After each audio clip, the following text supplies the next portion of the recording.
This is Eagle Al, and today I'll be talking about Quinyon Mitchell. He can be the next Sauce Gardner. Also, we might have a joint practice with the New England Patriots. And lastly, we got to talk about us possibly having the most improved secondary. But let's get straight into it. All right, so before we get straight into it, it's a specific guy we should shout out because I like these type of guys. It's Sean Stevens, according to Jake Rabadai. Look like Sean Stevens will be signing with the Eagles officially tomorrow. I like it. I love it because gritty guy. If he didn't go to the school he went to, possibly I would say fifth, fourth round pick. Um, I mean, the dude is a straight up beast. I mean, 8 interceptions back to back seasons. He was so good in one game. He caught 4 picks. Certain situations happened. The reason why he couldn't go D1, but he ended up moving up from D3 to D2 school, and he showed out in minicamp. I mean, he was so good, even with a loaded roster of secondary guys. We just can't let this guy slip through the cracks. So the Eagles will be officially signing him. I like it. I love it for him. And let's see what he do. Let's see what he do in training camps and stuff like that. Let's see how this guy really develop in the Eagles culture. All right, so let's talk about Quinyon Mitchell. Quinyon Mitchell, according to Swoop Scoops, he put this out. It's like a graph comparing Quinyon Mitchell to Sauce Gardner.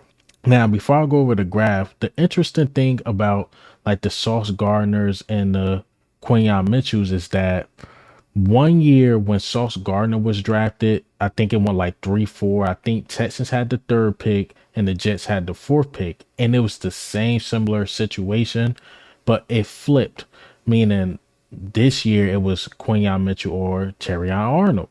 Terrion Arnold went to the bigger school. He showed signs he can be a really good corner in this league. And Quinyon Mitchell went to a smaller school, and that's the one knock on him. But he showed things like he can be a player in this league.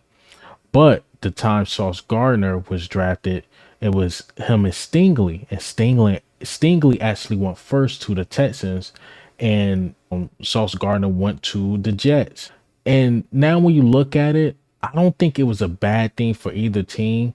Now, Stingley is good at Sauce. No, but Stingley is really good. I mean, one guy was graded by PFF 82, and then Sauce was graded 88.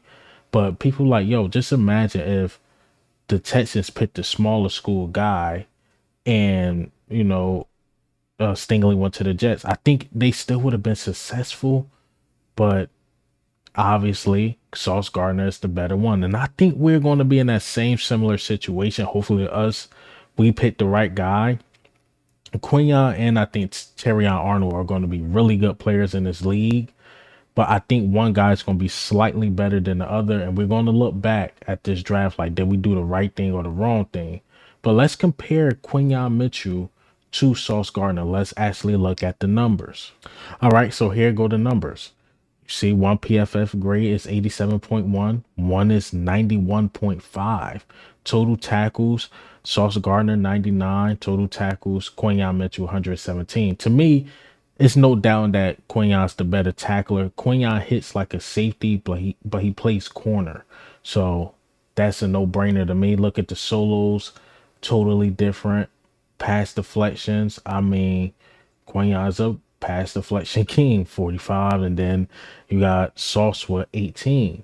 Now Sauce did catch more picks with 9, and Quinyon caught 6, and both of them had 2 touchdowns. So the numbers are interesting between the two. They are definitely interesting, but Quinyon, it just shows you like why the Eagles picked him and how he can be a star caliber guy. Now we got to use him right. We definitely got to use him right and compare his numbers to Sauce. You can see he's up there, but we're gonna see if it translates into the NFL. Hopefully it does. Hopefully it does. It worked out for Sauce. Hopefully it works out for Quinyon Mitchell. But now, since we're speaking about secondary, let's talk about what PFF said. They saying the Eagles going into this season, according to paper, of course, or on paper, the Eagles should have or will have the most improved secondary. I mean, how? Why not? You got to go from last to somewhere. It's only going up from here. You know, you bring back CJ Gardner Johnson. Slay is still here. Then you drag Quinyon. Then you drag Cooper DeJean. Then you had Isaiah Rogers in the background. You had him in your back pocket. Then Keely Ringo. I like Eli Ricks for sure. And then even if you start mentioning the Josh Jobs, I know a lot of people don't like him, but he's still a really good corner. He's just too handsy for me. Then well, if you want to just go secondary, then you got like the Sidney Browns and stuff like that, Reed Blankenship. So you got guys that can play. And honestly, I heard Philly 500 give his dream scenario, but my dream scenario is you had Quinyon on one side, you have Slay on the other, you put Isaiah Rogers in the slot, and when Sidney Brown is healthy, I believe he should be there next to CJ Gardner Johnson. Now, unpopular, I mean, super unpopular opinion. I don't think you should rush Cooper DeJean out there like that. A lot of people think just get him out there. He can do something out there. Yes, I believe he should get playing time for sure. But far as starting, I don't think you should rush him out there because you still got to figure out what he's best at. I don't think he's a better safety than Sidney Brown. I don't think he's a better corner than Slay or Quinyon. And I don't think he's a better corner than Isaiah Rogers as we speak. I'm just keeping it real. But will he get playing time? For sure. For sure. But far as starting, I really don't know. I really don't know. And I'm Team Cooper DeJean. I thought we should get him, got him in the first round, but he ended up falling to us. But when you step back and really look at our secondary, even with like Keely Ringo and stuff like that, who I believe Keely Ringo time will come for sure. He probably just got to wait one more year till Slay is out the building, but Keely Ringo time will come. I don't think you should rush Cooper DeJean out there. And depending on what Isaiah Rogers do, you know, maybe Isaiah Rogers only stay for the year trying to get his name buzzed and he goes somewhere else. Or maybe Isaiah Rogers is so good he might earn himself another contract. We will see. But don't rush Cooper out there. Don't rush him out there, in my personal opinion. But I definitely agree with PFF saying that the Eagles had the most improved secondary. Because again, it's only up from here. Even if we go from that bottom 30 to top 10, like you improved a lot. Because how we went in, like, yo, I'm not going to have any weakness in our secondary, especially in this passing league.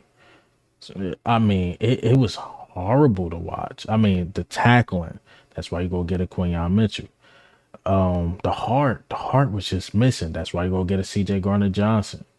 And now you have a CJ Gardner Johnson paired with the Reed Blankenship and the Sidney Brown and maybe Cooper DeJean get some snaps out there. So look, man, I agree. There's nothing to disagree with PFF about this. I mean, PFF do be having them L's, but this is something to agree with them with. Now let's end the video. Let's talk about joint practice. I mean, I can't wait to the and of course the Elliott Shore parts. Whenever you start tweeting again, when we start seeing them tweets about training camp and the Jalen Hurts stats, this and that, I can't wait to see it. But there's a team we might joint practice with, and that's the Patriots. I love when we joint practice with the Patriots because I won't say the Patriots bring the best out of us, but the Patriots known for having a good defense. So you want your offense basically practicing against a good defense because it really battle tests your offense to see what they got. You know, I like what the Patriots doing far as on the defensive side of the ball, and the Patriots like what we possibly doing on the offensive side of the ball. So it's going to balance each other out. Now, our defense should definitely dominate the offense. If not, is a huge problem.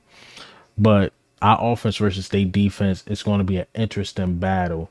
You know, hopefully some clips or something come out. But I like this. I like this a lot. At least we're not practicing against complete scrubs. Patriots, say what you want about their record, this and that.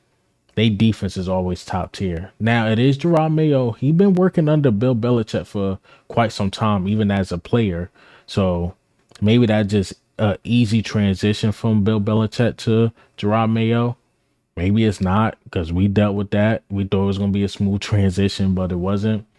But Yeah, I like it. I like it a lot. We're gonna be at their home. I believe we're going to their stadium, Gillette Stadium, and again, interesting. We might play them in the preseason. I can't wait. I can't wait. I like the joint practices better than us practicing against each other, like how we did against the Browns, this and that. I like this one. And maybe some more leaks come out about joint practice. I think this week coming up is going to be about the schedules, like who we play week 1 through week 18, how bye week going to fall. And of course, when that come out, we're going to go through it. But hey, man, what do you think? And how do you feel about the news today? How do we feel about our secondary? Just our secondary in general. Am I wilding on the Cooper DeJean thing? Maybe, a lot of you guys will disagree with me with that. I'm ready to hear it. Also, the joint practice. How do we feel about that? This is Eagle Al. I'm up.